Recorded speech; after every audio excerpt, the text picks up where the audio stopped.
Bergerak? Yes. Menyuluh sahabat petani? Yes. Menyuluh sahabat petani.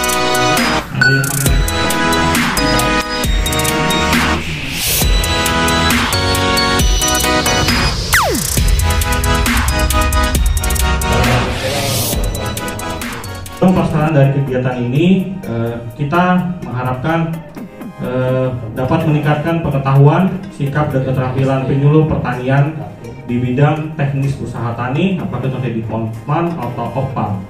Nah, serta nanti kapasitasnya dalam peningkatan pelayanan penyuluhan kepada petani binaannya di lokasi wilayah binaannya, di mana ini ada 4 kabupaten dan 4 kabupaten ini merupakan lokasi eks proyek PDIP. Sasaran dari pelayanan penyuluhan Bapak Ibu yaitu petani binaan nanti bisa meningkatkan produksi pangannya. Tentunya dengan peningkatan produksi pangan bisa meningkatkan kesejahteraan dari petani binaan Bapak Ibu semua. Meningkatnya jumlah petani yang menerapkan teknologi pertanian pada lahan usahanya setelah mendapatkan pelayanan penyuluhan dari Bapak Ibu semua yang menjadi peserta didik pada hari ini. Terbentuknya kelembagaan ekonomi petani di wilayah binaan Bapak Ibu semua yang menjadi peserta pada hari ini. Karena kita nilai kelembagaan ekonomi petani adalah salah satu solusi pada saat ini yang kita harapkan bisa membantu petani untuk memiliki daya saing dan juga penambahan margin keuntungan dari usaha taninya. Jadi dampak dari PDMP ini kita berlanjut gitu ya, untuk walaupun PDMP ini secara resmi untuk provinsi sudah selesai, tetapi kita tetap melanjutkan program-program PDMP karena memang program ini cukup baik dan cukup berhasil lah untuk Kalimantan Selatan, sehingga kita berupaya untuk meneruskan dampak dari kegiatan PDMP. Jadi saat ini memang posisi kita ya, tidak hanya di Kalimantan Selatan, saya kira seluruh Indonesia menghadapi musim kemarau, sehingga kebijakan Kementerian Pertanian juga bagaimana kita mengantisipasi dalam rangka mengantisipasi iklim yang mungkin kita rasakan saat ini cukup panas gitu ya, kemarau yang cukup panjang. Saya kira beberapa hari terakhir juga tidak turun hujan di Kalimantan Selatan. Memang banyak jajar bawah sebenarnya yang direkomend itu adalah 21 ya, tetapi kalau di lapangan itu saya lihat ada yang melakukan 41, 51, bahkan 11.1 juga ada. Nah ini walaupun rekomennya adalah 21 yang dari hasil penelitian ya, yang sampai menghasilkan 30% lebih baik daripada atau produksi lebih tinggi daripada yang biasa gitu. Itu jajar bawah. Kita terus mengembangkan ini. Jadi salah satu kegiatan SL pun kita harus menerapkan jajar bawah. Nah ini kalau benar-benar bisa berkembang ya di Kalimantan Selatan, sehingga paling tidak akan meningkatkan produktivitas yang padi kita di Kalimantan Selatan. Kami menerapkan teknologi seperti CSA, tanamnya pakai jajar bawah, pengolahannya tanah memakai organik trikokompos, dan OPT-nya kami menggunakan pestisida nabati. Alhamdulillah hasilnya meningkat. Di sini dengan menggunakan pupuk kimia tentunya kan unsur itu cuma satu case urea, itu isinya N, Pak. Nah, N jadi masuk di situ dia akan bertambah dan itu efeknya instan, mungkin hampir instan ya, bisa langsung kelihatan dengan fisiologis tanaman, apakah di daunnya itu jadi hijau, apa anak kayu tambah banyak. Nah itu.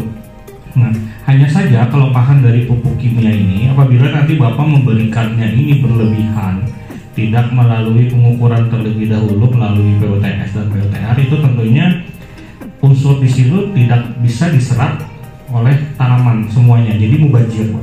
Dan kemubaziran kelebihan ini tentunya bisa memberikan dampak negatif bagi tanah itu sendiri. Tentunya itu bisa merusak struktur dari tanah itu sendiri. Unsur-unsur kimia yang ada di tanah itu ada NPK tadi, tentunya ada yang namanya bahan organik, Pak.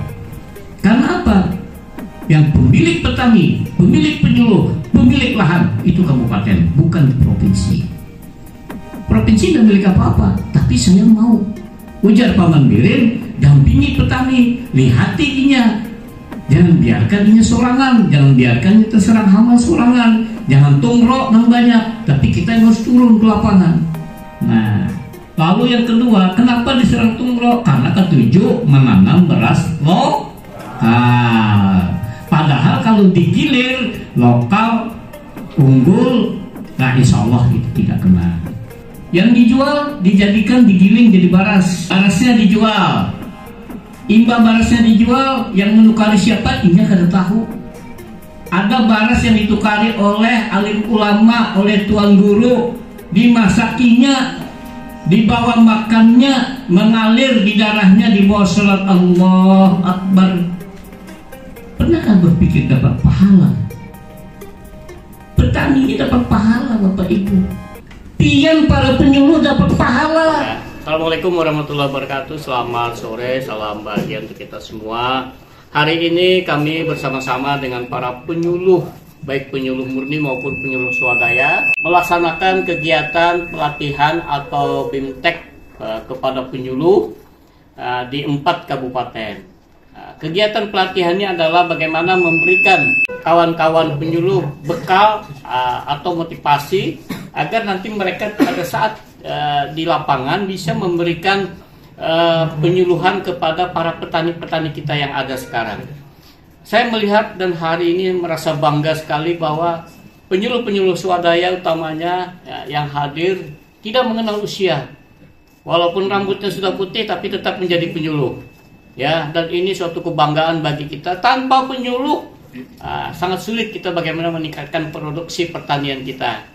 Petani pun sangat sulit kalau tanpa penyuluh.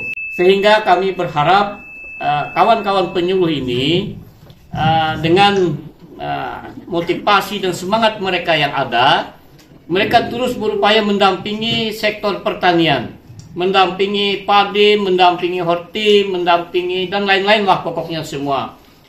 Dengan semangat penyuluh Pak Menteri, kami berharap penyuluh-penyuluh ini, penyuluh swadaya terutama, bisa ditingkatkan statusnya, Pak.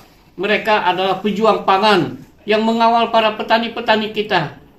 Jadi saya berharap penyuluh-penyuluh yang ada ini bisa dia paling tidak dia menjadi pegawai negeri sipil atau CPNS yang bisa meningkatkan nanti menjadi, mereka punya anak, punya istri, punya beban dan tanggung jawab. Tapi mereka tidak pernah melupakan untuk bantu di sektor pertanian. Jadi saya sekali lagi berharap punya hati nurani. Dan saya sebagai orang tua dari kawan-kawan penyuluh kita semua, mereka yang ada di lapangan.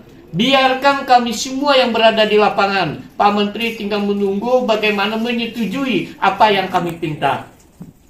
Pak Menteri, Pak Gubernur, Pak Menbirin, kami terima kasih. Berkat daripada penyuluh-penyuluh ini, ketahanan pangan kita tetap terjaga, ketersediaan pangan kita tetap ada, kita tetap surplus. Hidup bukan sekarang, tapi masih berkesinambungan bagi anak cucu kita. Tanam, panen, tanam lagi, panen lagi, sampai hari kiamat. Terima kasih. Assalamualaikum warahmatullahi wabarakatuh.